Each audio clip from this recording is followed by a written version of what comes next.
Esto es lo que quiere nuestro Dios de nosotros, nuestro reconocimiento. Usted y yo estamos aquí porque lo hemos reconocido. Hemos reconocido que Él ha hecho todo por nosotros. Nosotros no hemos hecho nada para merecer su gracia. Dios, desde el principio que creó el mundo y el universo, lo ha creado para que le dé honra y gloria. Nuestros primeros padres, Adán y Eva, cambiaron y cayeron en pecado. No pudieron sostener lo que Dios les había ordenado. Y en todo el transcurso, si usted ha leído la Biblia, hermano, si usted la ha leído, va a encontrarse con hombres y mujeres que sirvieron a Dios, pero tuvieron defectos, tuvieron errores. David fue uno de ellos también, Moisés también. Todos nosotros los seres humanos estamos viciados al pecado. El mismo apóstol Pablo dice, el bien que quiero hacer, no lo hago, sino el mal que no quiero hacer, eso hago. Miserable de mí, dice. Aquí David está en oración y en alabanza por la palabra de Dios. Nosotros hemos sido convertidos a este Dios creador de todas las cosas por medio de su Espíritu Santo. Por medio de la predicación de una palabra hemos llegado a ser una iglesia para Él. Quizás usted ya ha escuchado que dicen que la salvación es personal, la comunión también es personal, no hay salvación familiar. Mi hijo no se va a salvar porque yo soy predicador o porque yo soy pastor o porque yo soy misionero. El encuentro con Dios es personal y David lo había tenido con Dios. Y él estaba agradecido con el Señor. Dice, delante de todos te cantaré, alabaré tu nombre. Él dice en los Salmos, mejor es un día en tus atrios que 1000 fuera de ellos. David reconocía que en Dios había lo mejor. El Señor Jesús también nos lo dice. Dice que un hombre, dice, se encontró una perla. ¿Y qué hizo? Vendió todo lo que tenía, entregó todo lo que tenía para poder comprar esa perla de gran precio. O sea, que el Evangelio, la palabra de Dios, no tiene precio. Muchos la quieren comprar. Hay iglesias que las venden. El hermano Daniel Ríos adelante a mediodía decía, cuando entró la niña cosía, no, decía, se acabó el culto, ya nos vamos. Yo he tenido y he trabajado para varias empresas que tuve patrones, y uno de ellos un día me entregó un sobrecito. Nunca me fijé cuánto era, ni quise saber cuánto. Me dice, Roberto, lleva esto para tu iglesia. Y me empecé a sonreír y le digo, mi Señor, le digo, no está en venta. Mi Señor no necesita de su dinero. Porque me dijo, lleva esto y quizás, dice, Dios me ponga una palomita ahí, me borre unas tachas que me quites. Pensando Él que a nuestro Señor, a nuestro Dios, en el cual hemos creído, se compra. Nada de lo que es de nuestro Dios se compra con dinero. Nada. Acuérdense que le dijo Pedro, tu dinero, dice, perezca contigo si has pensado que el don de Dios se compra con dinero. Nuestros diezmos, nuestras ofrendas, las traemos por gratitud, hermanos. No porque nos lo ordene el pastor, no porque nos lo ordene el consistorio, no, por gratitud. David reconocía todo esto y con gusto entregaba todo entregaba. Es un cántico de alabanza que expresa la gratitud del poeta por la promesa divina de su misericordia, poder, protección y persistencia. Define cantar la alabanza con todo su corazón, que representa la sinceridad y la nobleza. El adorador canta sus salmos con expresión sincera de gratitud a Dios. No hay limitaciones ni reserva en su mente con respecto a la estimación de su Señor. Las alabanzas no solo se articulan con la boca, también se expresan con el corazón, porque de la abundancia del corazón habla la boca. Postrándose ante Dios en dirección al templo, que era la representación visible de la presencia de Dios en medio de su pueblo, la forma antigua de orientar las plegarias. Reconoce el poder del nombre divino que representa su naturaleza santa y justa, y con gratitud el poeta identifica las cualidades divinas que le inspiran y motivan la misericordia y la fidelidad. Decía adelantitos que la salvación es personal y la comunión con Dios es personal. La salvación no es familiar. Pero hemos sido llamados a pertenecer a una comunidad como iglesia. ¿Cómo respondemos como iglesia al llamado de nuestro Señor? ¿Cómo respondemos como iglesia al llamado del Espíritu Santo? El Señor Jesús, cuando oraba por sus discípulos, decía: Señor, no oro nomás por estos, sino oro por aquellos que van a creer por la palabra de ellos. O sea, que estaba orando también por nosotros. Para que sean uno, Señor, como tú y yo somos uno. Hemos sido llamados a ser iglesia para congregarnos y juntos alabar y glorificar el nombre de nuestro Dios. En la Biblia encontramos que David expresa allá en el Salmo 103, su verso 10, dice que no nos ha pagado, dice, conforme a nuestros hechos. No, Dios no nos ha pagado conforme a veces a nuestra inasistencia, a veces a nuestra ingratitud, a veces a cualquier desaire. Dios no nos ha pagado de esa manera. Vaya conmigo al Salmo 100, si tiene su Biblia, 103, para ver el verso 10, hermanos. Salmo 103, verso 10. Y la palabra de Dios dice así: no ha hecho con nosotros conforme a nuestras iniquidades, ni nos ha pagado conforme a nuestros pecados. Ese es el Dios que nos ama, hermanos. Ese es el Dios que muestra su misericordia para sus hijas y para sus hijos. Dios no le pagó a David conforme a su pecado, sino que le dijo: va a traer consecuencia lo que hiciste. A veces cuando estamos en un trabajo, los que hemos desempeñado trabajos de riesgo, a veces no medimos las consecuencias de un accidente y suceden. Hace muchos años que contraté un operador para una maquinaria pesada y le digo: ¿sabes operarla? Sí, dice, a eso me dedico, esto es mi fuerte.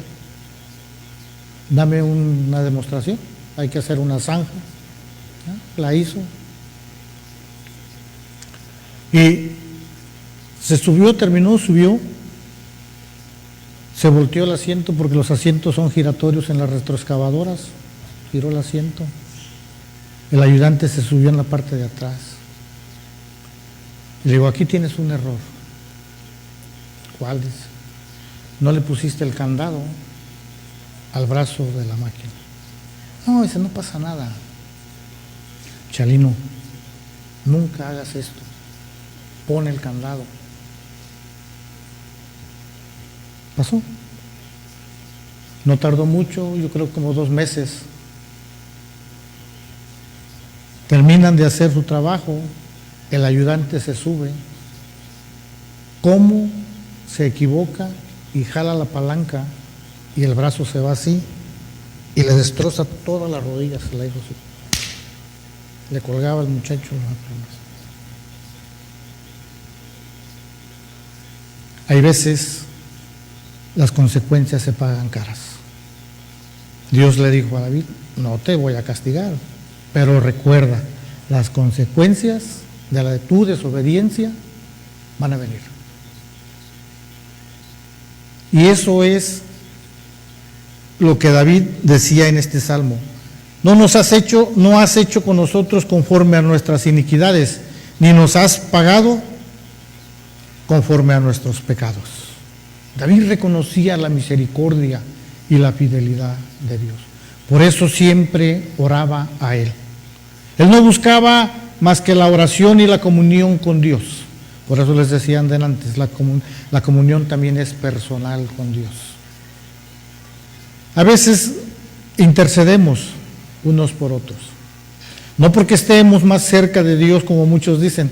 Muchos me lo han dicho allá afuera, personas que no conocen de la palabra de Dios. Me dicen, oiga, hermano Roberto, ¿quiere orar por mí porque usted está más cerquita de Dios? Digo, espéreme. Así no funciona esto. Esto no es así. Dios está cerca de toda su creación, aún de los que no le buscan. Él está cerca. Porque dice, porque si alguno me quiere buscar, me va a encontrar. ¿Sí? Pero también hay que cambiar.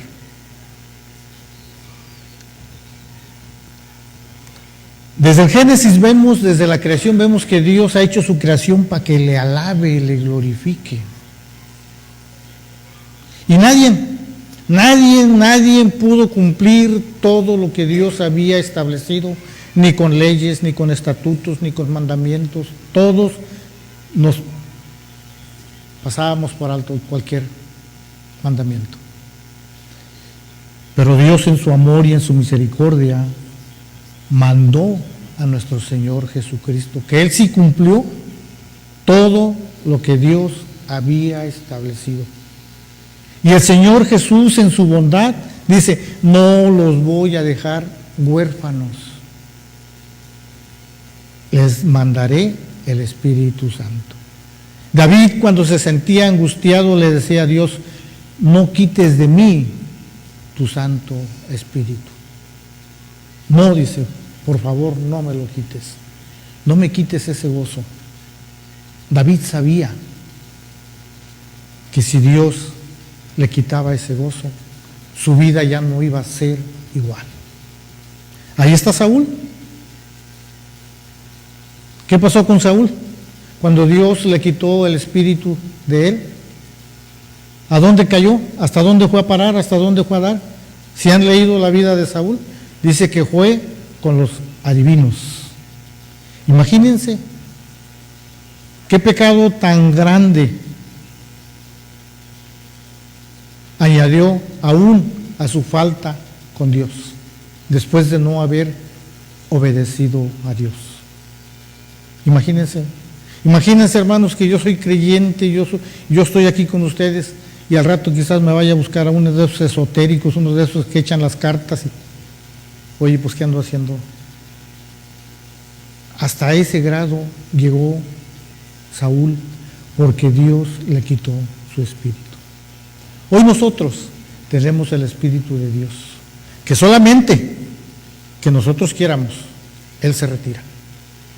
Por eso el apóstol Pablo recomienda y dice, no contristéis al Espíritu Santo, con el cual fuisteis sellados para el día de la redención. Tenemos el sello del Espíritu de nuestro Dios. Es el que nos representa delante de Dios. Las expresiones de gratitud y alabanza se basan en la capacidad divina de agradecer, porque has engrandecido tu nombre y tu palabra sobre todas las cosas. Dios respondió a su clamor, le brindó vigor y fortaleza a su alma, relaciona su alabanza y sus gratitudes con su voz, su cuerpo y con la totalidad de su vida. Alabanza por el gobierno soberano de Dios. De los versos 4 al 6 habla de la soberanía de Dios. Adelantitos leíamos el Salmo 139 y dice el Salmo, si usted ha leído el Salmo 139 completito, ¿qué dice? Tú me conociste, Señor. Tú me formaste. Tú eres, no se escapa nada de ti. Ese salmo dice, habla de la omnisciencia, de la omnipresencia y la omnipotencia de Dios. Todo lo puede, todo lo sabe, y donde quiera está. Hace muchos años allá en Veracruz cantábamos un estribillo que decía, si le buscas en los cielos, si le buscas en los montes, si le buscas en la mar, allí le encontrarás. Es lo que decía. David reconocía la soberanía de Dios, y otro también dice nuestro Dios allá en el libro de Isaías. Vaya conmigo, Isaías 43:2, hermanos.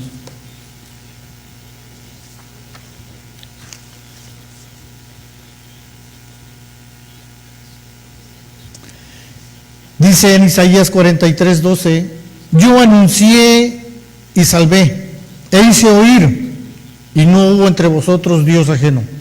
Vosotros pues sois mis testigos, dice Jehová, que yo soy Dios. Ahí está, el único, no hay más. Y si usted lee el verso 13 del mismo Isaías 43, dice, aún antes que hubiera día yo era, y no hay quien de mi mano libre. Lo que hago yo, ¿quién lo estorbará? Esa es la soberanía de nuestro Dios. Póngase con Él, pongámonos con Él. ¿Qué podemos hacer delante de Él? Por eso el apóstol Pablo recomendaba a los creyentes, dice, hermanos, estén siempre gozosos, oren sin cesar, den gracias por todo. ¿Hay trabajo? Gloria a Dios. ¿No hay trabajo? Gloria a Dios. Él dice, yo te sostendré con mi diestra. David afirmaba y decía, el Señor es mi pastor y nada me faltará. Nada. Nada nos puede faltar con Él.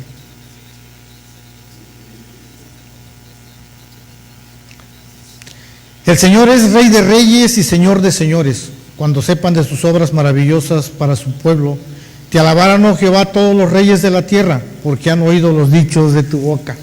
La exaltada majestad de Dios no le impide atender al humilde y preocuparse por el hombre, mas al altivo mira de lejos. Nadie puede escapar a su ojo omnisciente. El poeta traslada el tema de las gratitudes y las alabanzas de los niveles individuales y personales a la dimensión nacional e internacional. Alaban al Señor todos los reyes de la tierra, pues han escuchado los dichos, enseñanzas, órdenes, mandamientos y las leyes de Dios.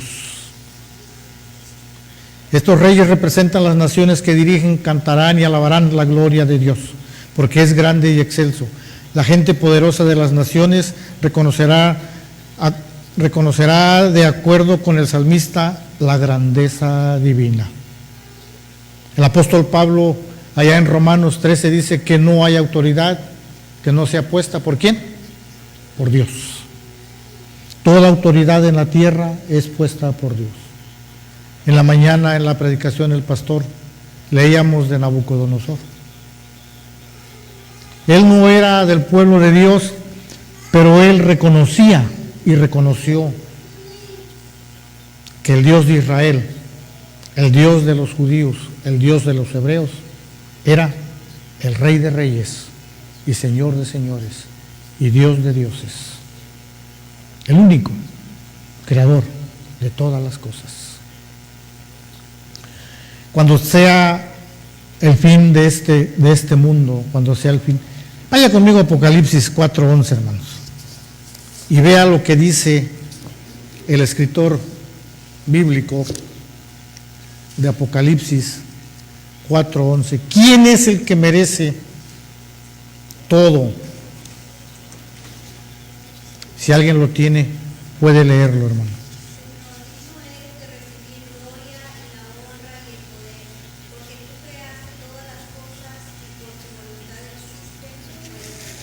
Amén, hermano. Gracias, hermano. Señor, dice el Espíritu, cuando llegue el final de todo esto, en la adoración celestial. Señor, digno eres de recibir la gloria. Digno eres de recibir la honra. Tuyo es el poder, porque tú creaste todas las cosas y por tu voluntad existen y fueron creadas. Usted y yo, hermanos, estamos aquí no porque alguien nos haya obligado. Somos hijos de nuestro Dios, pertenecemos a su iglesia por el puro afecto de su voluntad, dice el apóstol Pablo. Vaya conmigo ahí, Efesios.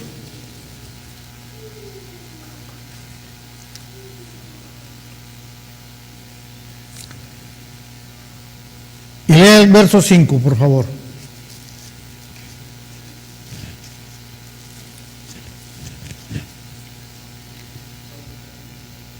Efesios capítulo 1, verso 5, por favor.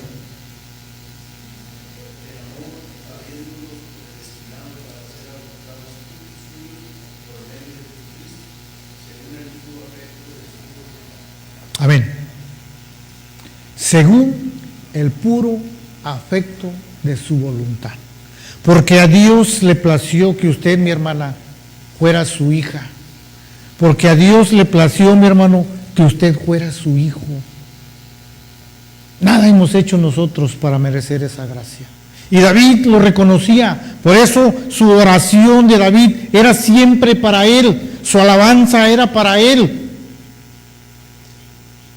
En uno de los salmos dice: los dioses de las naciones son oro y plata. Tienen ojos, dice, y no ven. Tienen boca, dice, y no hablan. Tienen oídos, no oyen. Tienen manos, no palpan. Tienen pies, no caminan. Tienen que cargarlos, dice, o los ponen en mulas o en caballos o en carros o los cargan al hombro. ¿Serán esos dioses? No. Uno de los salmos dice: solamente David reconocía a Dios en su amor y en su misericordia. Y así, hermanos, Dios, por el puro afecto de su voluntad, hermanas y hermanos, Dios nos reconoce como sus hijos, para formar su iglesia, para que cada domingo estemos aquí dándole honra y gloria, hermanos. Juntos, como iglesia, alabar y bendecir el nombre de nuestro Dios. Esa es la gratitud que debemos de tener nosotros los creyentes. Amar a Dios con todas las fuerzas de nuestro corazón. Como le decíamos a nuestra esposa cuando andábamos de novios, yo sí lo dije, allá está mi esposa: te amo, le digo, con todo mi corazón. Ya llevamos 40 y tantos años de matrimonio. Hemos tenido altas y bajas, no crean que todo siempre, como decimos allá en Veracruz, ha sido miel sobre hojuelas. No. Ha habido detalles, hay veces tropiezos y todo, pero ahí vamos, agarrados de la mano del Señor. Aunque el Señor nos vaya arrastrando, pero no nos soltamos de él. Señor, no me sueltes, aunque me lleves arrastrando entre las espinas y los nopales, pero no me sueltes, Señor. ¿Sí? Y así debe ser nuestra fe, afianzados en el Señor, hermano. Porque por Él, por el puro afecto de su voluntad, nos escogió, nos predestinó para ser sus... Nadie le dijo a Él. Leíamos ahorita en Isaías: lo que yo hago, dice, ¿quién lo estorbará? ¿Quién te puede quitar tu salvación, mi hermana? ¿Quién te puede robar tu salvación, mi hermano? Nadie. Aquellos que dicen que la salvación se pierde, se equivocan. Porque ellos no tienen un Dios tan inmenso y tan amoroso, tan misericordioso y tan fiel como el nuestro. Ese es nuestro Dios. Dice: lo que yo hago, ¿quién lo va a estorbar? ¿Quién me puede decir a mí, no ames a Roberto? ¿Quién le puede decir, no ames al pastor Andrés? El enemigo nos va a acusar, eso es cierto, porque la palabra de Dios así dice.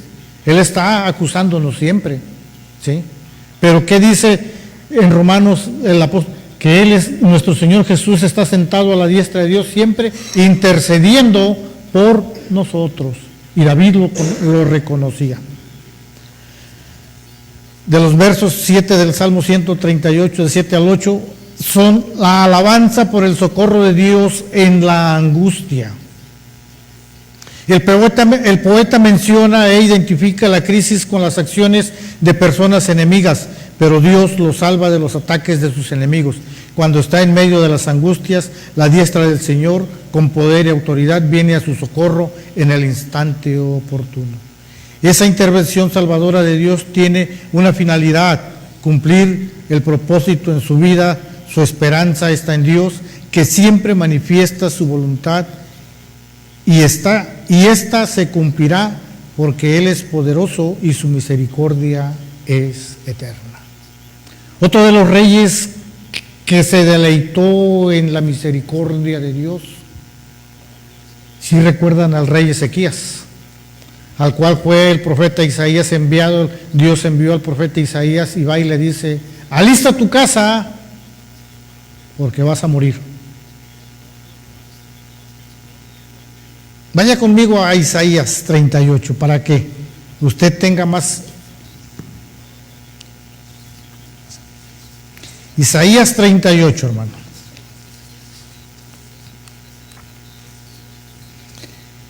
Y póngale atención al verso 14 al 17. Yo le voy a dar lectura. La palabra de Dios dice así: como la grulla y como la golondrina me quejaba, gemía como la paloma, alzaba en alto mis ojos, Jehová, violencia padezco, fortaléceme. ¿Qué diré? El que me lo dijo, Él mismo lo ha hecho. Andaré humildemente todos mis años a causa de aquella amargura de mi alma. Oh Señor, por todas estas cosas los hombres vivirán, y en todas ellas está la vida de mi espíritu, pues tú me restablecerás y harás que viva. He aquí amargura grande me sobrevino en la paz, mas a ti agradó librar mi vida del hoyo de corrupción, porque echaste tras tus espaldas todos mis pecados. Amén. Ese es el Dios de misericordias. Dios había mandado al profeta Isaías y le había dicho: ¿sabes qué? Dile a Ezequías que aliste su casa porque se va a morir. Y el rey tuvo temor de Dios, volteó, dice, su rostro hacia la pared y empezó a llorar y a gemir y a clamar. Y él mismo dice: como la grulla me quejaba, como paloma era mi gemido, pero Dios, dice, me restableció.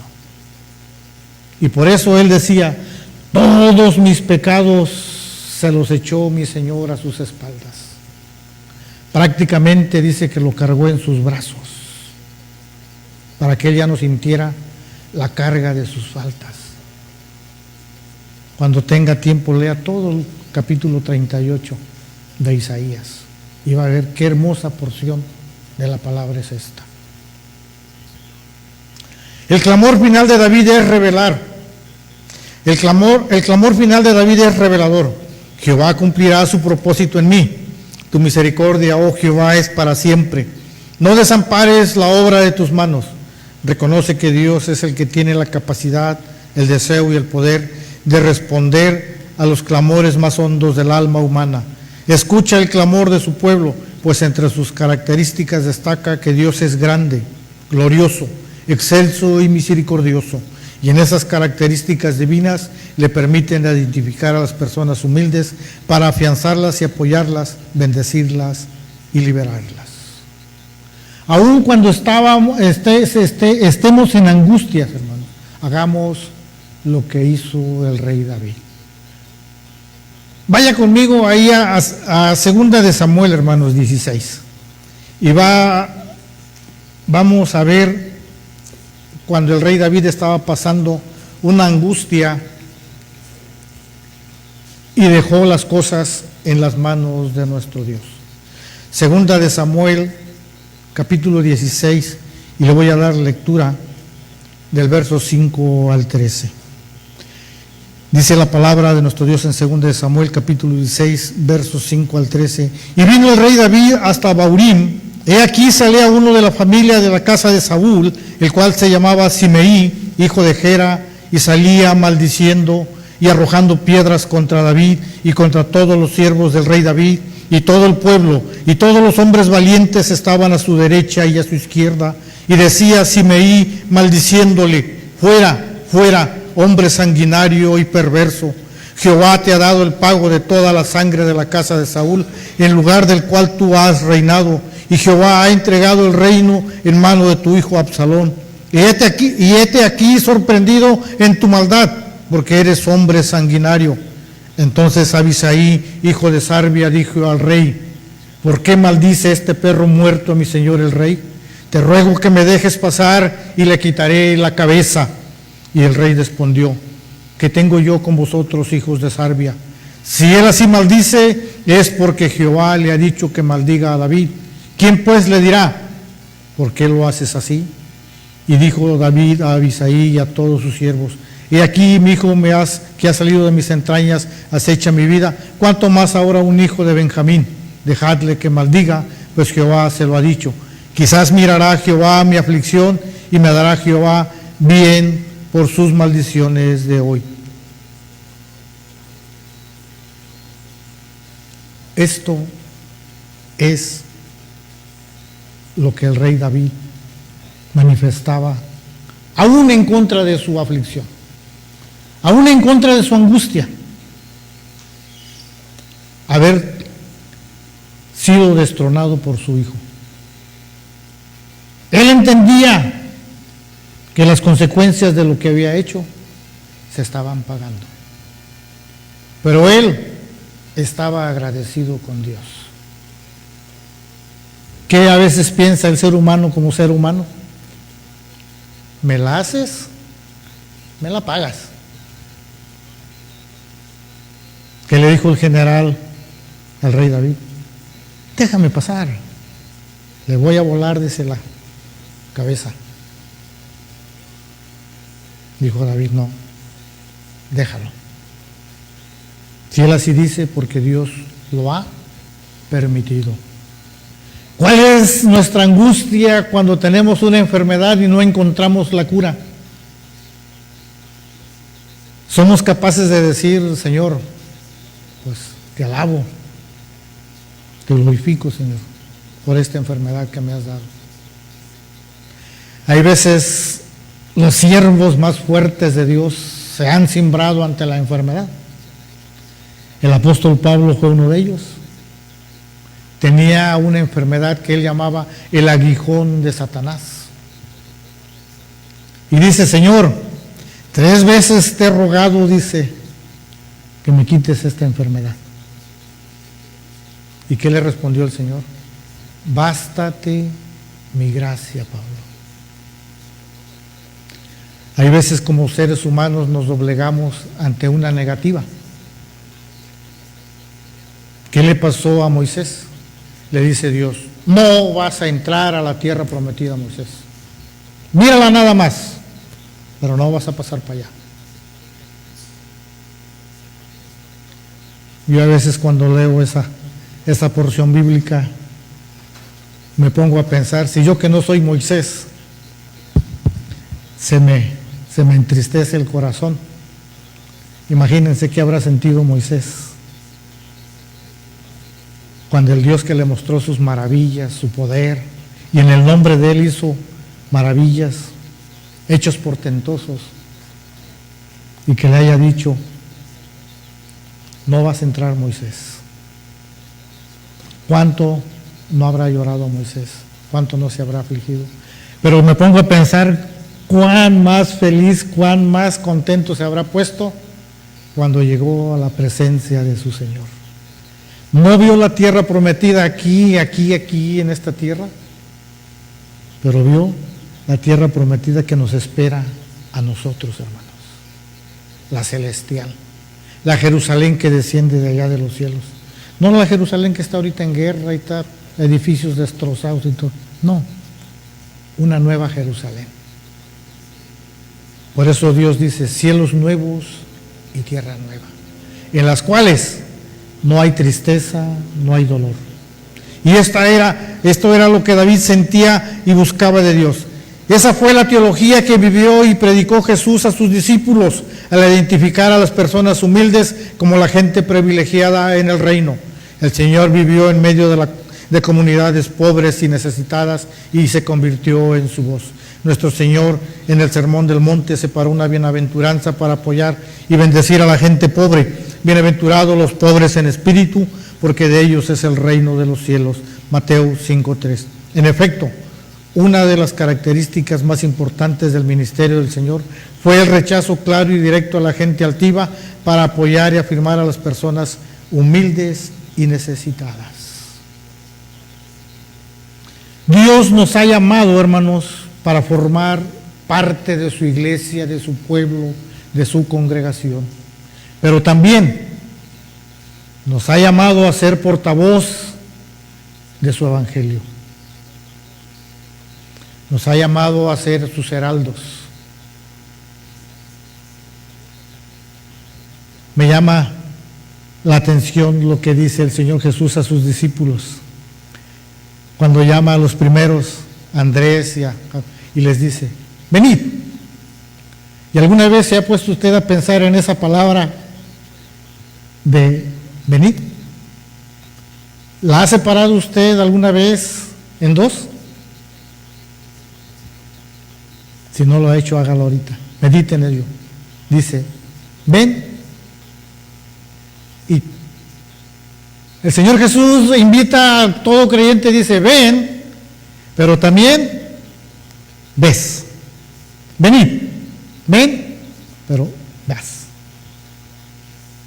Y eso es por lo cual Dios nos ha llamado a su iglesia, para que nosotros manifestemos como creyentes las misericordias de Dios. ¿Quiénes son los salvos? No lo sabemos. Ni usted, ni yo, ni nadie. Nomás nos toca comunicar las buenas nuevas de salvación. Nosotros no podemos convencer a nadie. El Espíritu Santo es el que se va a encargar de convencer. Usted y yo, hermana y hermano, somos portadores del Evangelio. El Señor Jesús lo dice: venid, te está llamando, pero también te está mandando. ¿A qué? A llevar las buenas nuevas de salvación a aquellos que viven en obscuridad. Ya terminamos, hermanos. Concluimos. Las alabanzas constituyen la gratitud sincera de David por haber sido objeto de la misericordia divina y haber recibido respuesta. Clamó al Señor en un momento de crisis y recibió la fortaleza necesaria para vivir ante el clamor ferviente. El Señor le brinda vigor a su alma. Jehová cumplirá su propósito en mí. Eso es lo que dice el rey. Y exclame usted también como él. Si todavía no ha cumplido el propósito de Dios, dígale: Señor, cumple tu propósito en mí.